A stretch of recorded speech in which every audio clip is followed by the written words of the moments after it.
Hi there, we're your IP consultants. This is about to be highly indulgent, so sit back and unpack your anticonvulsants, and we'll tell you where to shove your Stanleys and Vulcans. We'll use this device for unsolicited advice. You didn't ask us for it, but you can't beat the price. We offer up our services from the US to Sweden. We're your IP consultants, Vincent and Ian.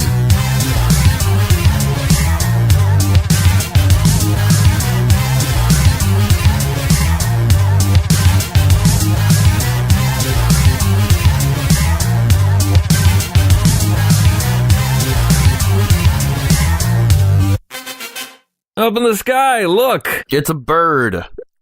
No. It's a plane. It's a bird. It's a plane. It's a podcast. So you're. I thought IP consultants. I thought you were doing a thing. Good thing, considering that. Hey guys, we're talking about Superman. I'm Vincent, and I'm Ian, and I'm a little out of it.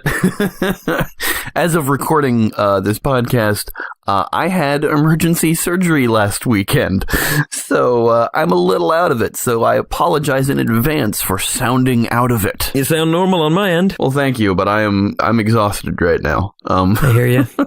But, so this week we've decided to tackle one specific DC character for IP renovation, if it were, and that would be the one Man of Steel. Or, as he used to be called, Man of Tomorrow. The champion of the oppressed. Yes. Champion of the oppressed, I believe, came before both Man of Steel and Man of Tomorrow, I think? Entirely possible. He's got a long history. He's been around for a very long time. Oh, yes. Longer than both you and I combined, probably. Yeah, he's generally considered the first kind of modern superhero. Obviously, there are mythical heroes, and there are costumed heroes, and crime fighters, and all that stuff. But Superman kind of ushered in an era of comics about characters with costumes and powers, and it was a whole thing. And he was created by Jerry Siegel and Joe Shuster. Yes, Siegel and Shuster. They were children of Jewish immigrants in New York, I believe. I believe so. And they created this character who is a very sort of quintessentially Jewish hero. He's got a backstory that's very similar to Moses, and he's obviously a Holocaust survivor. He's a child who came to a new land, or a new planet, as it were. There's a lot of stuff around Superman that is very symbolic of the immigrant experience. And also a lot of savior imagery. Sort of. A lot of that came kind of later. Which kind of gets supplanted later on, obviously, because that's not quite as indicative of the Jewish experience. Yeah, the sort of initial concept of Superman, he was the champion of the oppressed. He was a guy trying to help people because he had the privilege of these powers. He was, faster than a speeding bullet, more powerful than a locomotive, and able to leap tall buildings in a single bound. That later got built upon. He can fly, and he has heat vision, and he can see through objects. X-ray vision. Cold breath, and he... Super strength. Is much stronger than he was initially. Mm-hmm. So Superman has sort of had this... For a while, he had a whole bunch of extra powers that have sort of been forgotten about. Like, there was, super ventriloquism and all sorts of weird powers that just writers would throw in there, because why not? There's the one in the movies where he can fly around the planet on the opposite of the axis to spin it backwards to turn back time. Or he's got a big plastic thing on his ass that puts them in the Phantom Zone. None of that is in the comics. I'm going to slow you down there a little bit, because I want to issue a little bit of a statement about this flying around the Earth to turn it backwards. He doesn't turn the Earth backwards. It just looks that way because he's traveling back in time. When you travel backwards through time, the things you see would appear to be happening backwards. So he's not actually reversing the rotation of the Earth. He is moving back through time by flying faster than light. It's got to do with relativity. It's a sort of hypothetical science thing that isn't specific to Superman. It's not a superpower. It's just super speed. He's going so fast that time slows down, stops, and reverses from his perspective so that he goes back in time. That's what happened in the movie. I see. And thank you for clarifying that. It's the same thing that led to the Flash having that whole thing with the speed force of being able to go back in time, because that was also introduced the same way of the Flash can run so fast that he approaches the speed of light so that time slows down and it stops and it reverses and he ends up in the past. And then once that gets passed from writer to writer, eventually you get to the Speed Force, because not every writer knows what the fuck that concept is, because it's very confusing if you don't read up on Einstein and the sort of hypothetical concept of time travel through faster than light travel. But Sure. let's set that aside. Now that we've dealt with that controversy, Superman doesn't actually turn the Earth's rotation around. He just experiences it backwards because he's traveling back. So yeah, but the plastic thing on the S that puts them in a trap, that's complete bullshit. So yeah, that's kind of, I think, based on the Phantom Zone, and it's a whole thing with Jor-El's science, and yeah. it's built upon stuff from the comics, but it's very much sort of taking it in a direction where it was never initially. But yes, the Phantom Zone is a thing. It's a prison sort of that I think Jor-El invented. It's a little different depending on who's writing it, but yeah. And then the S. You keep saying Jor-El, and I keep thinking, who's Jor-El? And then I realize you're saying Jor-El.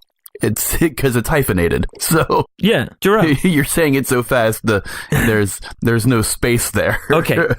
So the birth parents of Clark Kent, or Kal-El, were Jor-El and Lara. Yeah. They put him in a basket and they send him down the river, and he ends up on Earth. And meanwhile, Krypton either explodes or gets radioactive, or something happens to it, and you can't live there anymore, basically. It's a natural disaster that happens, and they send their child because they're scientists, and people aren't listening to the scientists. The scientists are saying, hey, our planet is in danger. We should do something. We should save ourselves. And people are like, it'll sort itself out. Don't worry about that.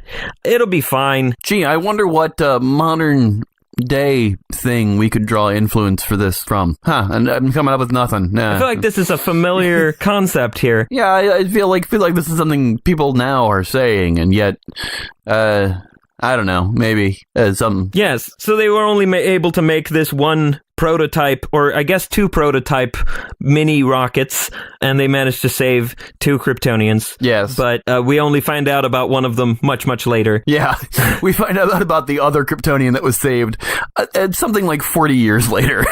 Something like. But basically, initially, what we find out is that they send their kid, and their kid lands in Kansas, gets raised by a nice couple who lives on a farm in Smallville. Jonathan and Martha Kent. Yes, nice people. And he grows up and he moves to the big city, Metropolis, and he feels like, oh, I have these powers. I should probably try to help people. And so he figures out that, well, if I put on this suit that was in the ship, then I can just say, hey, I'm Kal-El, and I can save people, and I don't have to tell people that I'm Clark Kent. Yeah, the outfit is made from his swaddling cloths with the family crest. Yeah, I never quite figured out how, because the idea was that the fabric is indestructible, right? Yeah. Which is, I don't know how you would sew something out of that. Something that's indestructible. How do you make something that's the size for a baby, reshape it to be the size for a full-grown boy and then man? Because some people, when they introduced the Superboy idea, they used the same thing. But how do you make that into a size for a full-grown man and you use still the same material? Did they just pack enough? And how do you get the needle through it? How do you get a needle through it if it's indestructible? It's comics, people. Comics. Yeah, I had this thought of like, if we're going to jump ahead a little bit and say, okay, let's say we're rebooting Superman, like the first thing I would do is like, okay, with this, well, maybe not the first thing I would do, but if we're talking about the suit, since we're talking about it, might as well address it. Here's an idea. Speaking as an IP consultant, that suit is it's Jor-El's wedding suit. Sure. It was in the ship. It was a full-grown suit, fully sewn. It's finished. It's colorful. It's a festive suit. It's his father's suit. It's his father's wedding suit. It's so simple. That's why it's got a cape. Yeah, and it's got the family crest on it because it's ceremonial. Yeah. It makes sense. Sure. Maybe you don't have the underwear on the outside anymore. But, I don't mind the underwear on the outside. I don't think it's a bad look. I know you don't mind the underwear, but that is a product of when the comics came out, because the idea idea of the superhero was kind of like an advancement of the circus strongman. Yeah. So because they were such a, the strongmen wore those unitards and kind of had the boxers on the outside. It was, it was kind of an outfit that they wore as strongmen. Yeah. Kind of the guys in the sideshow. And the costumes of that era for superhero comics were kind of an emulation of that outfit. So it fit that period. I kind of like the new outfits that don't have that anymore, mostly just because it makes it a little more streamlined. I never thought it looked stupid. I just thought, it seems sort of outdated to kind of have that, and have something a little bit more uniform is kind of better to my eye. Personally. That's fair. But, obviously your mileage may vary, so. Yeah, I'm sort of neutral on the trunks. I am definitely in favor of the bright colors. I'm not a big fan of the sort of modern idea of, like, darkening the suit so much that it's like, yeah, we gotta make him more badass, because the whole idea of, like, making Superman badass, it's like, that's missing the point of Superman, I think, because Superman's not about being, he doesn't care about being badass, he cares about helping people. He's a nice person. He cares about being good. Yeah, he's kind. Yeah. He's kind and caring and sweet. He's a sweet boy. He's a Boy Scout. Yeah, he cares. He was a bigger Boy Scout before Captain America was a Boy Scout. Yeah. He is the one who always does what is quote unquote right. Yeah, he tries. He tries his best to be the best version of himself. And that's, I think, what Superman is. It's sort of Clark Kent's idea of a good person. It's like, this is what a good person does, right? And so he tries. He tries his best to be that. And trying to mute the colors or wash out the colors of a big, bright outfit and making it grimdark and gritty doesn't fit that character. It's kind of cringy. It's very cringy. It feels very try-hard. It's 2 hours of cringe. Gee, I wonder what I mean. It's... Yeah, speaking of, when we're on the subject of Man of Steel, because let's be honest, we are now. Obviously. Although, some of the comics have also been doing the dark suit, and some of the animated movies recently have been doing the sort of darkened suit with the collar. Well, the animated movies were kind of taking the New 52 uniforms, which were not darker, but the colors were a little deeper. Right. So, like the blue was a little more navy blue than it was like baby blue. Right. But yes. But about the Man of Steel movie, there's one thing that keeps happening in Man of Steel is when Superman lands, when he puts his feet on the ground, there's like this loud thud and there's a crater. And it's like... And a cloud of dust. And this is a guy whose power seems to be that he can sort of control his personal gravity to some extent. Yeah. He can fly. That should mean that he should be able to land softly. He shouldn't... I understand that the idea behind Man of Steel was to kind of put him in his infancy as learning his powers. Right. But it overdid it. Yes. Too much. Very much. And every landing is him landing with a goddamn thud because he weighs 8 tons or whatever. Yeah. And, crunching the earth behind him. Here's the thing. Superman, by the time he comes out as Superman, by the time he's visible and Lois dubs him Superman in the paper, he's gotten control of the power. He knows how to fly, how to land gently, how to be gentle with things, considering his great strength and great size. Yeah, he should have a decent handle on at least landing at that point. Yeah. And another thing is, there's always the complaint of how does Lois not understand that Clark and Superman are the same thing? Oh, that's easy. And I'll get to that. But that's the thing that Man of Steel missed is Henry Cavill is a big dude, especially in those movies, and does not really change his affectations between Clark and Superman. Yeah, no. It's just, he's always a big dude. You look at Christopher Reeve's performance, and I hate to compare, but I'm going to because Christopher Reeve set that standard, is the difference between Clark and Superman is when he was Clark, he tended to hunch a little bit to kind of change the idea of the height between them. He kind of slouched. He kind of put his shoulders forward more than back. The glasses are the obvious thing, but he changed his physicality to kind of make that difference more apparent. And that was one of the great things about his performance as the character, aside from Henry Cavill's.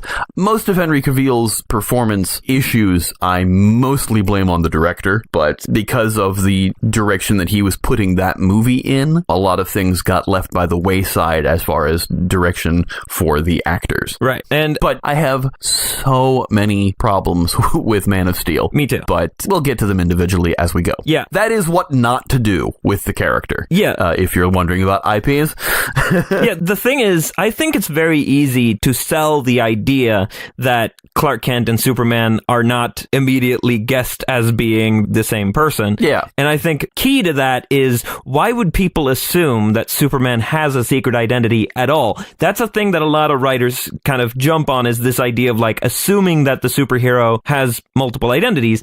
That's an easy idea to arrive at with most superheroes who aren't Superman. Superman is openly an alien from another planet. He openly states his name. He says, I am Kal-El, I'm from the planet Krypton, I came to this planet seeking refuge, and I am here to help. That's what he says publicly. He does not keep that a secret. So when you have that, you don't really need this idea of people going, well, who is he really? Because he's telling you. He's telling you, I'm Kal-El. Yeah. I'm from the planet Krypton. It's a planet that no longer exists, and I am here because I need a home, and I am here to help. Yeah. He tells you.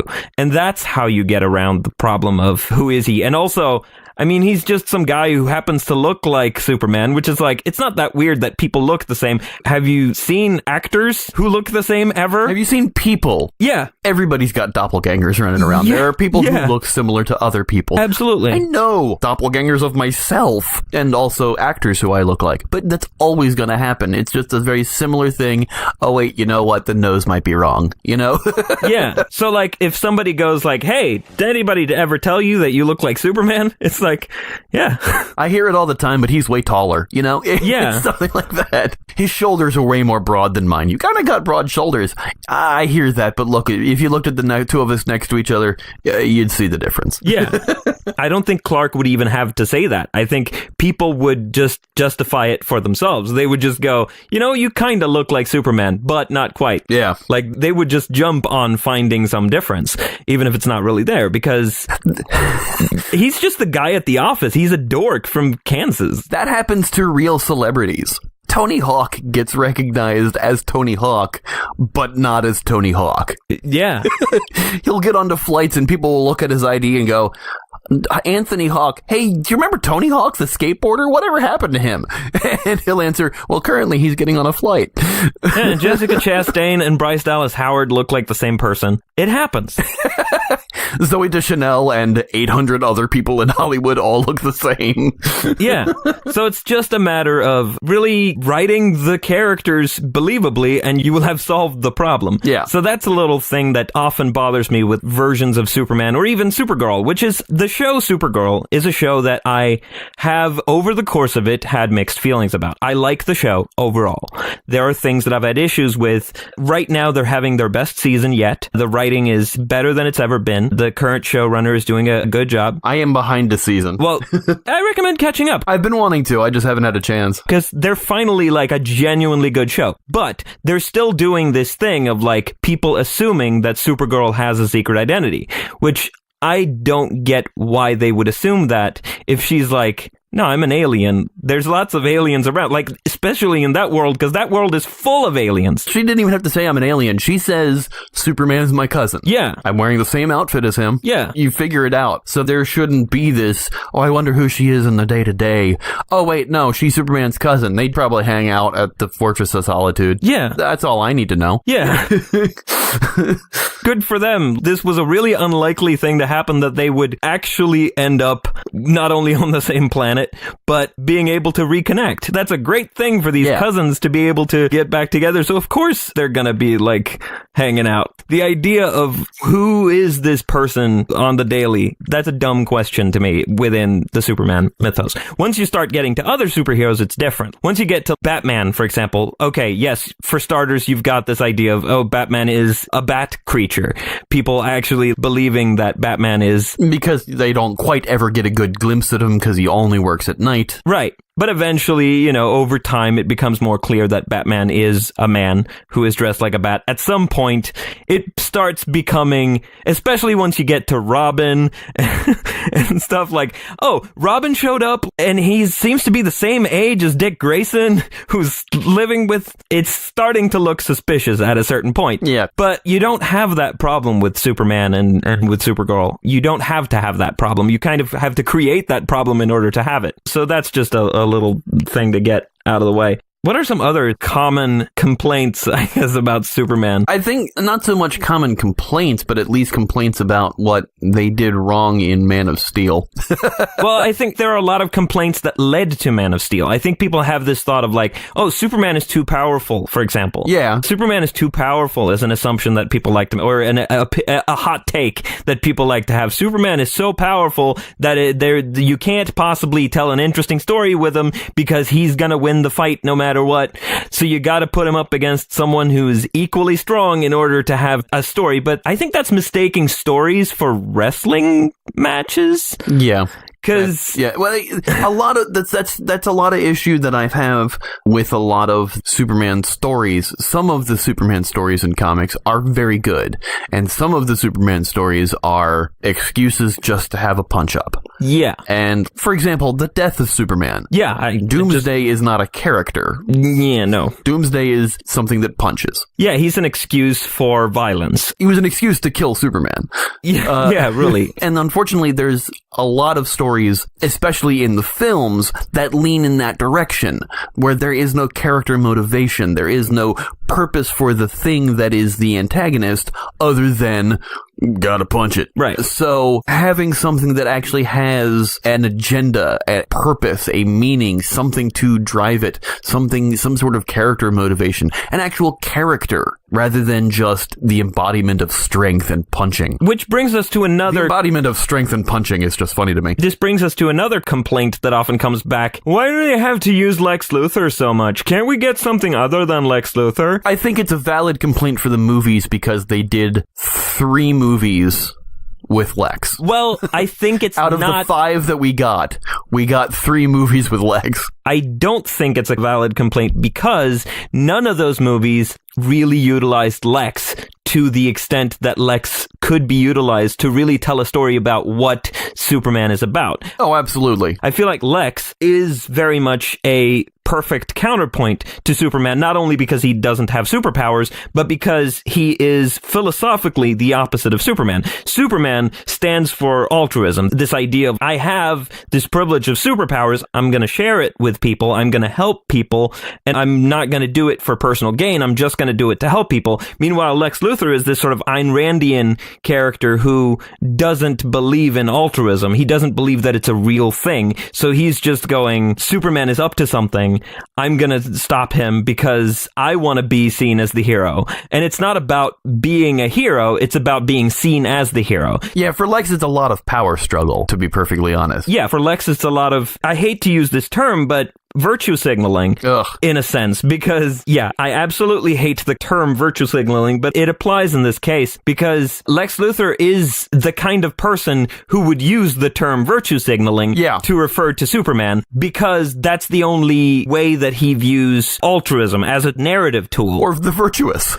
Yeah, because being helpful is to him a means to an end. It's a way of making people like him so that he can have more power. So he looks at Superman and goes, that's what Superman is doing. Superman is virtue signaling, is what Lex Luthor is thinking. But from Superman's perspective, it's not that. It's, I just want to help. And Lex Luthor can't grasp that concept because he is this sort of Ayn Randian person who just doesn't have that worldview. And I think that conflict of like sharing power versus hoarding power and altruism versus selfishness, it's very powerful. And I haven't really seen that story really captured in a like 3-act movie. Yeah. And I think I want to see that. Sure. I think that's a great idea. It's like starting a Spider-Man story with Green Goblin, because they're the most famous foe. And people got tired of seeing Superman fight Lex Luthor. They wanted to see a different rogues gallery for Superman.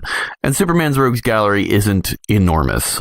but Lex is always the constant in the comics, so it's a natural thing to have him go up against his direct opposite. Well, yeah. When I said that he's gone up against him 3 times in 5 movies, that is me not counting Batman v Superman, because that is not Lex Luthor in that movie.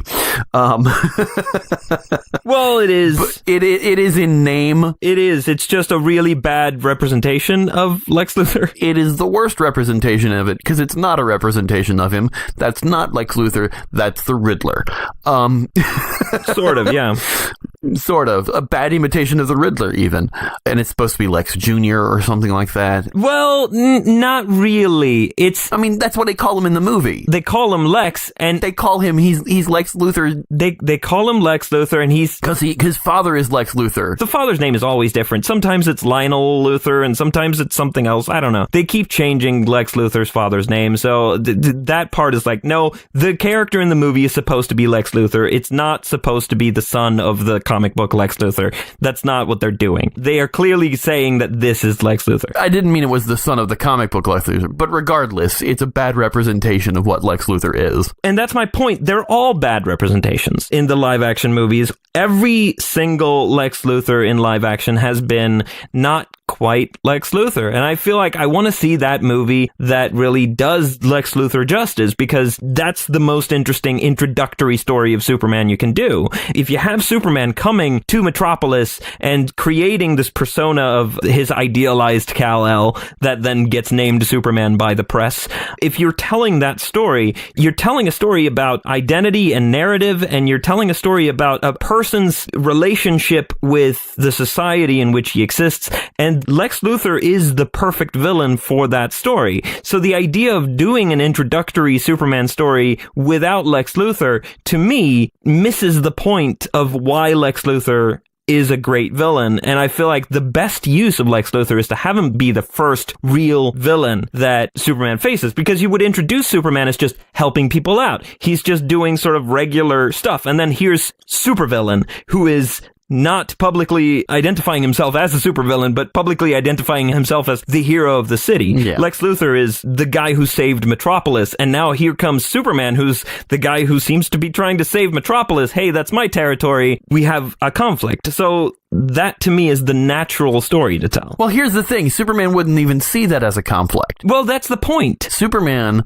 if he says, oh, wait, here's the guy who's saying he's going to help too. Great. That takes some weight off of my shoulders. Well, yes, that's the point, and that's where the story gets interesting, and that's the story we haven't seen, is this idea of Superman is just trying to help, and he sees, oh, Lex Luthor is a hero, and when you introduce Clark Kent in the beginning of the movie, he would be like, maybe interviewing Lex Luthor, because, I mean, Clark Kent is a journalist, or trying to be a journalist, just trying to get a job at the Daily Planet, and so he's scheduled a sort of quick sit-down with Lex Luthor, and they're talking, and Lex Luthor is talking about, you know, you want to be a journalist because you want to have your voice heard, you want to control the narrative, so they have this conversation, you know, and it ends with Lex being like, I like you, Clark Kent, keep in touch, we're going to be good friends, and then over the course of the movie, you sort of develop this thing of like, no, it turns out that Lex Luthor is secretly doing a bunch of shady shit, and that's when Clark starts to go, how am I supposed to expose this without overstepping, without doing anything wrong? Because it would be easy for Superman to stop Lex Luthor just by poke him in the face. He could kill him with a finger, but he doesn't because he's Superman. He has a moral compass. And that's the interesting thing. You challenge the philosophy of Clark Kent while he's creating the persona of Superman. And over the course of the movie, eventually he realizes through Lois that Superman isn't a persona that he's created, that Superman is who he is. Yeah. Clark Kent is the persona. Well, no. Clark Kent is Superman. He's just compartmentalizing his life into these two roles, but there's no persona. Yeah. Clark Kent is Superman. Superman is Clark Kent. He's not faking either of them. And I think that's the thing that the story is about when you're introducing the character, because he has to figure that out. He has to come to this realization that, oh, I'm not creating a persona. I'm not splitting myself into these two persons. I'm both Clark Kent and Superman. Yeah, exactly. He is equally, truly both of those people. And I think that is the realization that happens when Lois finally looks at him and realizes that he is the same person. Sure. And I think you can do that in the first movie of having Lois figure out that Superman is Clark Kent in a sort of crucial moment in the third act. So here's the big point for this. Obviously, we are talking about completely rebooting the film character as we know it. Yeah. Because it has appeared in DC films of late, and they are pulling back from having Superman in those movies. And obviously, they're pulling back from having Batman. Because they are still moving forward with the Batman movie, but they have recast Ben Affleck. There is the idea that they are probably going to recast Henry Cavill because they're probably not going to have Superman in these movies. They're kind of pulling away from the interconnectivity of the movies. Yeah. These characters exist in the other movies, in Shazam that comes out next month, which actually by the time this airs may be sooner than when we're recording it. But Batman and Superman exist in the same world as Shazam. Yep. But we don't see them. We don't see who they are. We don't know that if it's connected to the Justice League movie or not. Probably not, because DC is pulling away from that. Right. And they're making individual movies. Almost as if they may have listened to our podcast. But this idea that we are talking about directly now is a reboot of the character. And instead of completely rebooting the character, because to be perfectly honest, the character has been around for an extremely long time, over 80 years, just celebrated the 1000th issue of Action Comics. I think doing a movie where Superman is already an established character could also be interesting. Everybody knows Kal-El's origin. Everybody knows or thinks they know what Superman is. And, you know, maybe not showing all of his upbringing and everything is not necessary for this movie. Starting with Lex, I don't have a problem with starting with Lex. But I always have wanted to see Brainiac in a movie. That would be my suggestion for the sequel. Sure. But I'm saying I don't know if completely starting from scratch for the next Superman movie is such a great idea, only because even without the movies that have come in the current slate of DC films, if you even ignore those, the public still knows who Superman is. The movie-going public still know the character. I think the key is, if I may. Sure, please. I think the important thing to do is to tell the public, no, you don't know Superman. You've been misled. You saw a version of Superman. That was Elseworlds. That was a remix. That was the dubstep version of Superman. Now we're going to give you the definitive Superman movie. We're going to tell you who Superman is. The true Superman. Yeah, who is Superman? And I think the way to do that is to introduce him from not the beginning, because that would be like rebooting Smallville and doing that whole thing. Although that's an idea because, you know, Smallville was an attempt to do a thing that got way off track. But the idea of starting Superman from the inception of Superman as a persona and watching Clark Kent build the persona of Superman and realizing that it's not a persona, but who he is. And I think that story is potent enough, and especially now in today's climate where I don't even need to mention what today's political climate is in order to really get across what I'm saying here, I think, because Superman was created as far as immigrants and yes. Yeah, Superman was created for a very specific purpose. He was created as a symbol of hope for immigrants and a way for non-immigrants to see an immigrant as a hero, to see a positive representation of something they might otherwise fear, such as an alien from outer space, which was, you know, typically or often a metaphor for a threat from another country. And this idea of here's someone from elsewhere who is here as a symbol of hope. And again, back to Man of Steel. In Man of Steel, they talk about the symbol of hope. They talk about the symbol on his chest being literally a symbol meaning hope. And yet we never actually see him be a symbol of hope in that movie. He's never hopeful. He never gives hope, and he is never hopeful in that movie. Exactly. In Batman v Superman, they kind of try to retcon that and kind of make him seem hopeful. But he's never hopeful in Man of Steel. That symbol of hope is meaningless in that movie. movie. Exactly. And that's why I think you need to start from the beginning. You need to start from scratch and really let people in through the character of Clark Kent and let us know who Clark Kent is. Let us meet Clark Kent at the point in his life where he is figuring out who he is. Because I think that's how we can relate to him. That's how he's not just this sort of unstoppable god character to be put in fistfights against superpowered aliens. He is a person who is here to help, and he's trying to figure out who he is, and he's being challenged by this other person who is claiming to be the hero, who is working another agenda, right? And that's why I think it's important to really give Superman a fresh start and tell people, because I think people have forgotten who Superman is. Yeah. I think people have the wrong idea. And I think that's why you need to start fresh and really give people a new Superman and a classic Superman and yet a modern Superman. You take the classic idea of Superman, you put him in modern day without corrupting him, I think is important. I think that is very valid, and that definitely answers any questions that I would have had about why would we start over again. I find that completely credible and understandable, so I am on board with your version. But yes, I want to see Brainiac in a sequel, obviously. Yeah. And it doesn't have to be a movie. It could be a DC streaming series as well. I'm open to either. Sure. We've seen Supergirl on TV. It can be done. Here's the thing that's happening right now, though. We are getting a deconstruction of the character of Superman on movie screens before we get a good construction of the character. That's my point. There is a movie coming out very soon. Oh, you're talking about that. Directed by James Gunn. No, it's not. It's produced by James Gunn. Okay, well, it's a James Gunn production. You're right. Right. But yes, anyway, Brightburn is coming out. It's a horror movie. It's a horror movie that the entire plot of the movie is, what if Superman, but evil? Right. And it's exactly the same origin, but what if he had that hope, that goodness, that altruism, that virtuousness not in him? Right. Basically, what if Lex was the one that landed?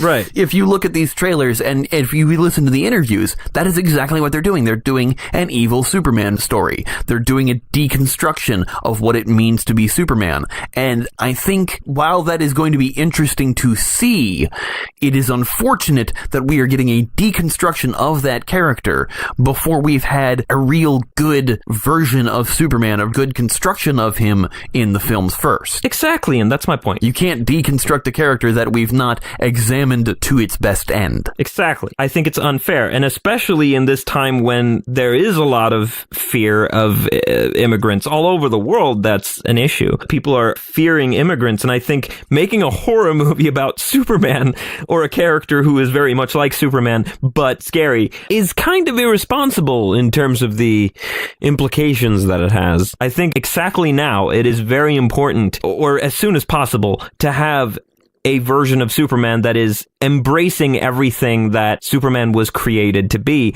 as opposed to trying to deconstruct it. I agree with that sooner than possible is good, but I also think that there should be some distance put between the Superman movies that we've seen and the one that we are pitching here, because I think DC's got the right idea to not focus on Superman or Batman right much, because they are their most popular characters, but let's establish a universe. Even if you're not having them be connected, we've seen these versions of these characters. The movies did decent box office, but to be perfectly honest, most of the fans of those characters are not fans of the movies. Right. And even people who aren't quote-unquote super familiar with those characters, those movies aren't very good. So to kind of keep that bad taste out of their mouth with a new movie, people are going to assume, because the movie going public is not all of them are always watching everything to know about a movie before it comes out. They're not like you or me or some of our listeners, obviously, but they're just going to say, oh, here's a movie. This looks good. I wonder if it's connected to the one that came out 2 years ago. Well, because it features the same character, maybe a different actor. So let's put a little distance between it. Or let's cast someone who doesn't look like Henry Cavill. Yeah. Let's cast William Jackson Harper. He plays Chidi on The Good Place, and he's great. He would be a really good Superman. Yeah. I mean, there's a lot of people talking about Michael B. Jordan playing Superman. Not, obviously, the Clark Kent version of Superman. They have been clarifying. I cannot remember the name of that version of Superman, but there is a version of Superman who's an African-American. Isn't that just Icon? No, there's an actual Superman. Oh, the Elseworlds thing? I think so. I think it might be. Oh, yeah, I don't know too much about that. They've definitely been pitching Michael B. Jordan's name around. But even aside from casting, obviously, I like Henry Cavill, and I think we finally got an idea of an actual good Superman from him in the very later parts, mostly in the Joss Whedon parts of Justice League. But that said, that movie's a mishmash. Yeah. And I don't think, while Henry Cavill fits the build and fits the way he can smile and would be good to have Superman smile, overall, I think his time as the character probably should be at an end. Yeah. And we should move on to someone else. Yeah. But I think not just recasting it, but putting it a little bit more distance from these movies that have just happened. In general, I would completely agree with that. In general, I would say, yeah, let's give it some time, let's wait. But the thing is, with the current climate,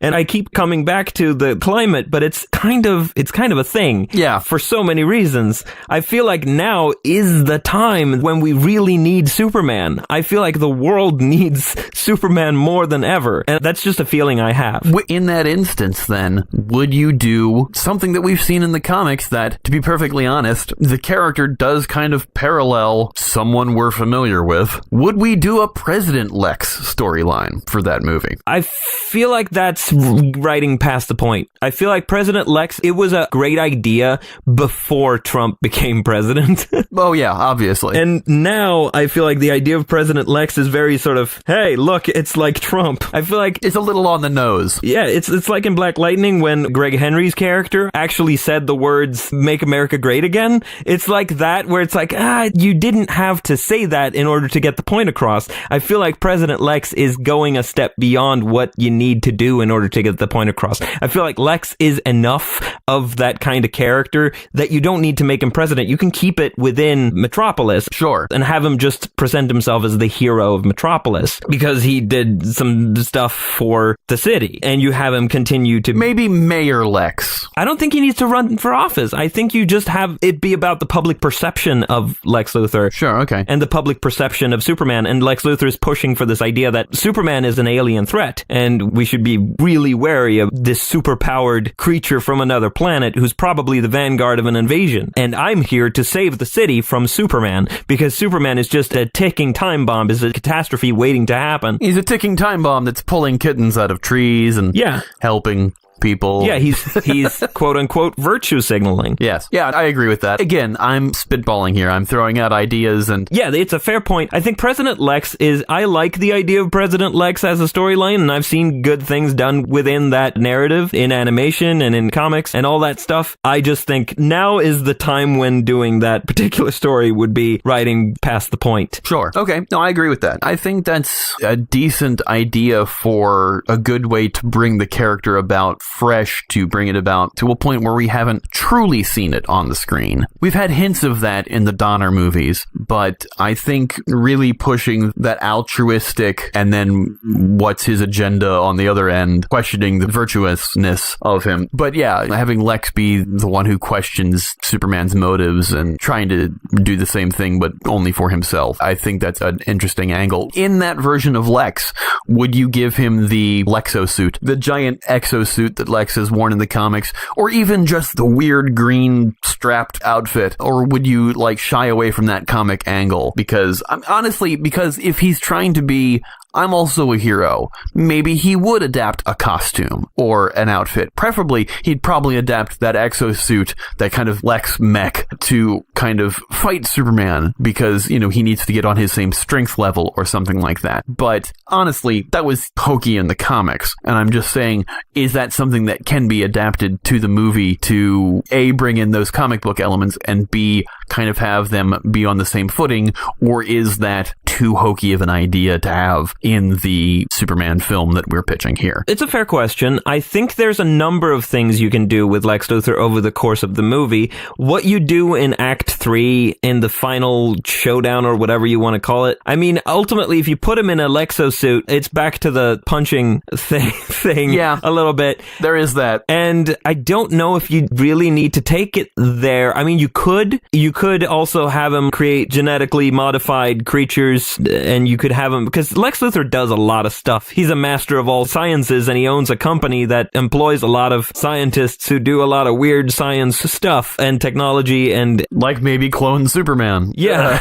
I don't think you do the Superman clone, but yeah, stuff like that. You don't do that right away, but I just watched Death of Superman and then Reign of the Supermen. Right. Which, by the way, Reign of the Supermen, way better than the Death of Superman movie. I've only seen the Death of Superman movie yet. I had a lot of faults with Death of Superman. Yeah, I had a couple of issues with it. Especially the very Christ ending of, in 3 days he's risen, because the thing opens. That was kind of cringy. Because stop making Superman Jesus. Honestly, it's insulting. It should have been one movie. Death of Superman and Reign of Superman should have been one movie together. I've not yet seen Reign of Superman. I'm going to watch it next week, probably. It's way better. I'm looking forward to it then. It's not fantastic. Well, no, it's based on the death and return of Superman, which is not a great story to begin with. But it's definitely better than what Death of Superman was. And that's the thing, it's not a good story to begin with, because it's just punching.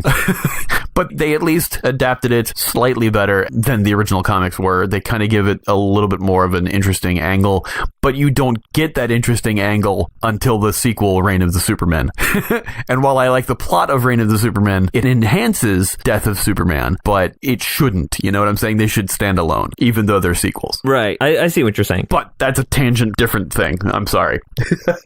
Side note, my favorite Superman movie is Superman versus the Elite. Which I still haven't seen, which I should. The Elite are currently part of the Supergirl series. Nice. And that's looking like it might get interesting. But what was I going to say? Oh yeah, what Lex is up to? I mean, I feel like you could do a number of things depending on how the story plays out. Because, like, to me, the interesting part of a Superman story isn't the fist fights. No. That's the least interesting thing. To me, the interesting stuff is the character stuff. The stuff between Clark and Lois. The stuff between Clark and his parents. The stuff between Clark and Lex in terms of their conversations and their conversations with the public. I feel like there's this thing of you can have these nice conversations between Clark and Lex, and you can have conversations between Superman and Lex, and there's a distinct difference between how Lex interacts with Clark versus how he interacts with Superman, because Clark represents the press, Lois as well. You can do a lot of interesting stuff with that, and the less interesting part to me is the fights. So... Well, yeah, but here's the thing. They are action movies. Well... Comic book movies are action movies.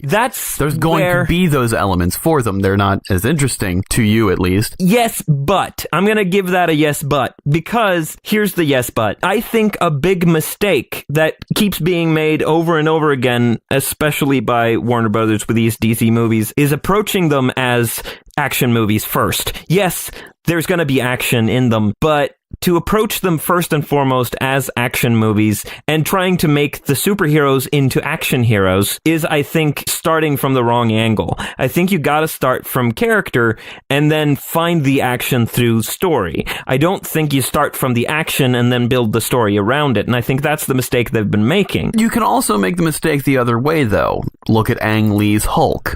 Yes. Yes, but. That is very character-focused. The thing is... The movie is called The Hulk. You don't see the Hulk for the first hour of that movie. Yes. I will say the character-focused aspects of that movie work better for me than the action parts of that movie. But again... They work better than the action parts of... Yeah, that's very true. Yeah, and yes, that is a trap that this could very well fall into. You could end up with, like, all this story stuff and then trying to shoehorn in a bunch of action, or alternatively end up with no action. So obviously, you're gonna have action in it, but I don't think it is primarily an action movie. I think it is a character study with action in it, but the action specifically has to be directly tied to what's going on with the characters, which is why you have this stuff of Clark versus Lex, and you maybe have Clark deal with other villains. And I know this is a popular hot take of like, you shouldn't have multiple villains in a superhero movie. I kind of disagree with that, as long as you have a primary conflict and then you know how to utilize other villains. Like, you could have... If you can keep the focus well while juggling multiple antagonists. Right, because the story on a certain level is about, from Lex's perspective, controlling the narrative. Lex is trying to make the public see Superman a certain way and make the public see him a certain way. And Clark is just trying to help. He's trying to be a good person. He's trying to do his best. And here's this person framing it as something other than what it is. So there's this conflict where Clark is having one conflict and Lex is having a different conflict, and those two conflicts are in conflict with each other. Those two conflicts conflict. Yeah, they have conflicting conflicts, which is often, which is very much reflective of society today. There's a lot of people kind of talking across each other, and there's people having disagreements where one side is saying one thing and another side is saying another thing, and those things that they're saying aren't necessarily in direct conflict with each other conceptually, but they become in conflict with each other because the views of what the conflict even is what the conflict is about. So you have Lex saying, this is a conflict about blah, and you have Clark saying, no, it's a conflict about blah, and I'd rather not there be a conflict. And that's the conflict. And while you have that going on, you have other villains, such as, you know, Toyman and whatever else. Like, I'm not saying necessarily Toyman, but... Small tier villains, obviously. You don't put Amazo or Metallo in the movie. I think you could. I think you could have Amazo or Metallo in the movie, as long as you know how to... Or the Parasite, even, if you know how to utilize them and make them part of the narrative, so that becomes the part of it that's Clark trying to help the city. You could make it so that Lex is creating villains for Clark to fight, and he's, meanwhile, trying to steer the public to think, oh, here's Clark just destroying everything. Because obviously, Metallo has the Superman symbol on him, and that's in order to frame Clark. Like, the whole thing is, Superman is connected to this guy. Look at the symbol on his chest. Like, that's the whole thing. So I think you can have that be part of the story and have a lot of the action be around Clark fighting other entities that are either created by Lex or that Lex is sort of manipulating in some way. Because I think Lex is very much a behind-the-scenes kind of villain. He is not the type to get his hands dirty until you get to, like, the third act. That's when Lex gets his hands dirty, and that's when Clark manages to go, hey, look, Lex is doing crime. Let's arrest him. Yes. Because the whole time before that, Lex would be going like, you can't arrest me. You don't have the right to arrest me. I haven't done anything wrong. You can't prove anything. Because Lex is covering his tracks. Lex is a genius with a lot of power. He is Harvey Weinstein. He's untouchable until he isn't. He is operating in broad daylight in a sense, but at the same time, he is burying it. And that's, I think, where you have a lot of the central conflict around, because Lex is posing a conceptual threat to Clark more than a physical threat.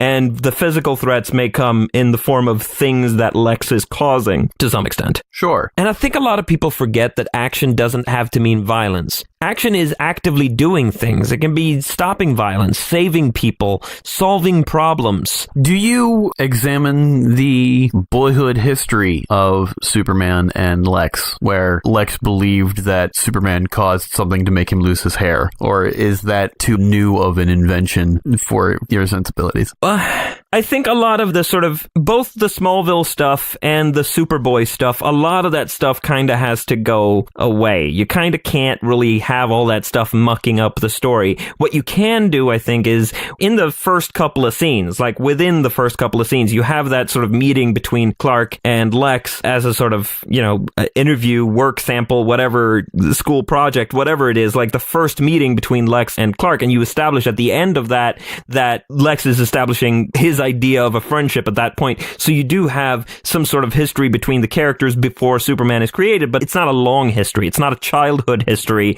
It's more of a, I like you, Kent. You're going places. I'll keep in touch. Don't be a stranger type of thing. The more as this podcast moves on, it's making me realize that I have read more Superboy than Superman than I realized. Yeah, I've read a bunch of old Superboy and Superman because, as I've mentioned before on this podcast, I grew up on vintage comics and, to some extent, cartoons. So I wasn't reading 90s comics in the 90s much. I was reading 70s comics, 60s comics, a little bit of 50s comics. So I was reading old stuff. So yeah, I've read a bunch of Superboy, and I think getting rid of the Superboy stuff, I think, is important because I think you create Superman in Metropolis. Yeah, I think that's a valid take on that. And I think also the meeting between Clark and Lex is also happening in Metropolis. The adult versions of them, rather than them knowing each other as they grew up. Yeah. Okay. But you can still, if you need to have flashbacks to Clark's childhood, you can have stuff with Lana and Pete, but more importantly, Martha and Jonathan. There is a character named Emil Hamilton, who is a Star Labs scientist. I think you could weave him into the backstory of Superman, make it so that he is the person who was kind of a contact of Martha Kent, who helped them kind of finagle the papers so that Clark Kent could be, like, adopted. Right. He would help with the adoption and also help keep track of the pod that he came in. And it's a whole thing because, like, hey, we found an alien in a field. How do we make that official? Like, you need some sort of help with that. And I think Hamilton would be like, because he's kind of Superman's doctor, for lack of a better term, in general in Superman stories. There's a comic that could have come out in the 60s. Emil Hamilton, Superman's doctor. If you can have Jimmy Olsen, Superman's pal, you can have Emil Hamilton, Superman's doctor. Yeah, I think originally it was Phineas Potter, but I think those characters got kind of merged at some point, and I think that's fair enough. Sure. I think Emil Hamilton is like the character who, or you could make it Amelia Hamilton if that makes it more interesting. Which it definitely could. Yeah, I think it could be like an old friend of Martha's from college or whatever. Yeah, so you could have some, if you need Smallville flashbacks, you can do that. If you need to refer back to a moment in Clark's childhood that formed him, that gave him a certain idea, you can show that. Or if you need to show, like, the first time he flew and he, like, scared Martha because he was, like, floating away or he fell down from a height or something. You can have moments like that, defining sort of childhood moments in flashbacks, but you don't want to overdo that. You don't want to have, like, a constant barrage of flashbacks, or you don't want to pile all the flashbacks in one part of the movie. Because in Aquaman, I felt like the flashbacks were really awkward. I don't know, that struck me funny. Yeah, and okay, I can see that to a point. I honestly barely noticed them. I noticed them. I thought the flashbacks were really weirdly timed. I thought they were fine flashbacks. I thought they just came at weird moments. Okay, that's fair. I don't remember much about Aquaman, to be perfectly honest.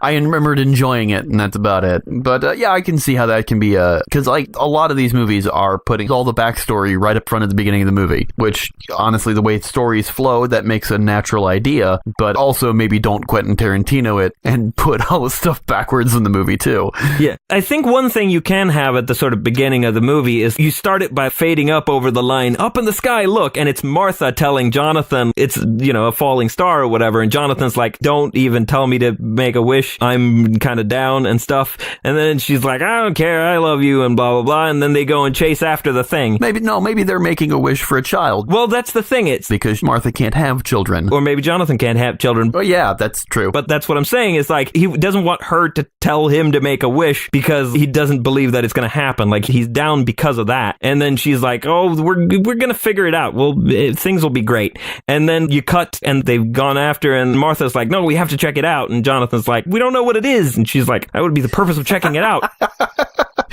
I love this dialogue that we're suddenly pitching.